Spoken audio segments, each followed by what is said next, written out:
ओम नमः भगवते वासुदेवाय। बोल श्री कृष्ण भगवान की जय। आप सभी भक्तजनों को मेरा हाथ जोड़कर प्यार भरा नमस्कार। तो चलिए आज शुरू करते हैं माघ मास महात्म का 18वां अध्याय।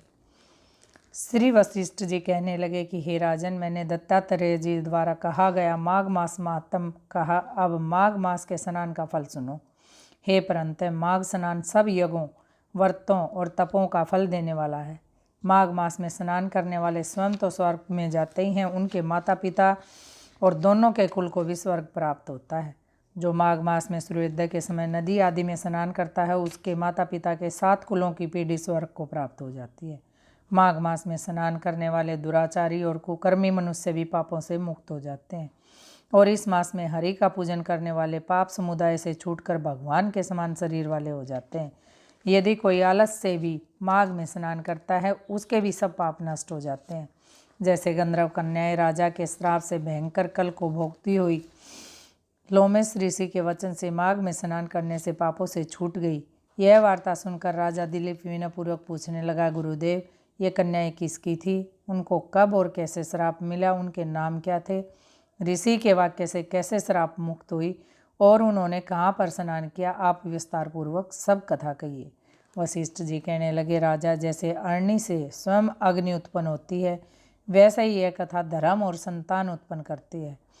हे राजन, सुख संगीत नाम का गंधर्व की कन्या का नाम विमोहिनी था।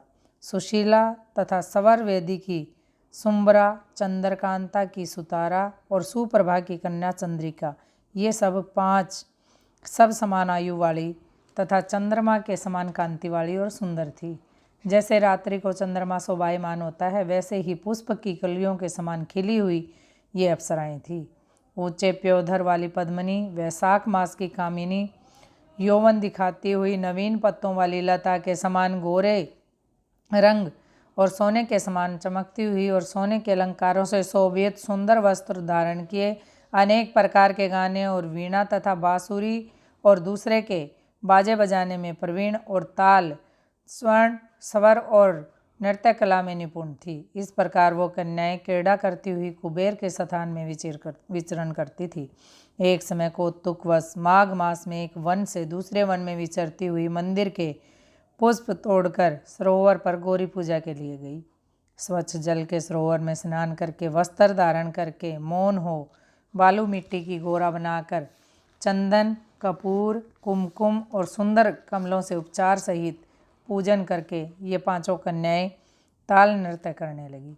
फिर ऊंचे गांधार स्वर में सुंदर गीत गाने लगी। जब ये कन्याएं गाने और नाचने में लीन थी, तो उस अछोद नामक उत्तम तीर्थ में वेदनिधि नाम के मुनि के पुत्र अग्नि ऋषि स्नान को गए। वह युवा ऋषि सुंदर मुख वाला, कमल के समान नयन वाला, विशाल छाती, सुंदर भुजाओं वाला, दूसरे कामदेव के समान था। शिखा सहित दंड लिए, मृग चरम ओढ़े, यज्ञोपवीत धारण किए हुए था।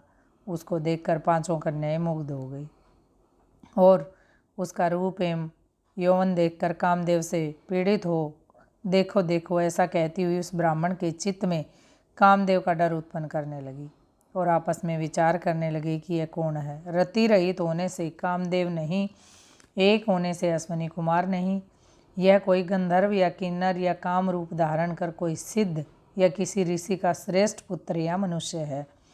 कोई भी हो, ब्रह्मा जी ने इसको हमारे लिए बनाया है। जैसे पूर्व कर्म के प्रभाव से संपत्ति प्राप्त होती है, वैसे ही गोरा जी ने हम कुमारियों के लिए श्रेष्ठ वर दिया है। और आपस में ये तुम्हारा वर है या मेरा अथवा सबका, ऐसा कहने लगी। जिस समय उस ऋषि पुत्र ने अपनी मध्याह्न की क्रिया करके ऐसे वचन सुने, तो वो सोचने लगा कि ये तो बहुत बड़ी समस्या उत्पन्न हो गई है। ब्रह्मा, विष्णु, महेश आदि देवता तथा बड़े योगीश्वर भी स्त्रियों के भ्रमजाल में मोहित हो गए हैं। इनके तेज बाणों से किसका मन रूपी हिरण घायल नहीं हो सकता। जब तक नीति और बुद्धि रहती है, तब तक पाप से भय बना रहता है।